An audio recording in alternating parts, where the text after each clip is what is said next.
I don't know about it. Ebi byona bigambirwa nyemwebazyo obwa Sheema Accidents Volunteers abarukurwanisa emvugambi aha nguuto hamwe n'okushomesa abanya-Uganda okubasa kwerinda za butandu babire nibatongozaho enkora omu district ya Sheema bakwatanise na Uganda Police aho kishangirwe ngo mu 2013 byonka Sheema eferirwe abantu bashatu omuri za butandu kandi okwezo kuhwire abantu abarukurenga 15 bakafa ahabire harimo n'omupolisi wa Sheema Central Police Station. Turi kugendera ebiro bikuru oba festive season respecting abazibasa okweyongeramu twena ntumanya omu season egi abantu nibinja bakuba mbenda kutambura nari kutambuza emirimo yabo barukuronda ebiro bikuru. ASP Mugisha Kanias orukure byahanguto mu district ya Sheema nagira ngo butandu nyinji niziretwa ba boda boda turashange arakuvuga speed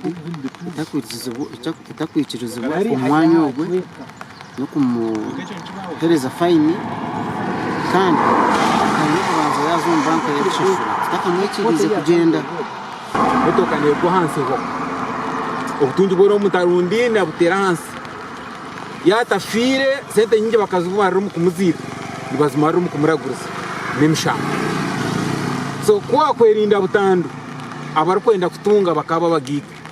za arguto kavuge chiruko techejereje nacho kiretira accident yakanye echa kandi abantu okuvuga motoka amapichi nabe bigere twena tumanya accident netkora chi netkwata chituretero kugira ngo turwanise butandu echendere ninge hoho kubabire bariyo nibatongoza kurwanisa za butandu nokwe kurgaye motoka ya kahundo UAY B9V kwija ha speed y'ekijongerezi kacheba mareho nokwe kuhendera etomiro wa boda boda obakirize bakatwara hirwarire rya Kabgohe Health Center 4 kandi otomire no batomire tuganireho nabo. Tubasa kuya motoka rubaju side ya direta side yondi tima yaba yabasinzire yaba oba chachi cyabachi konka bwanyirinja ninga shitwa ndibuto motoka ninga abajya bamuza kugufara kintu stage y'opati stage ya control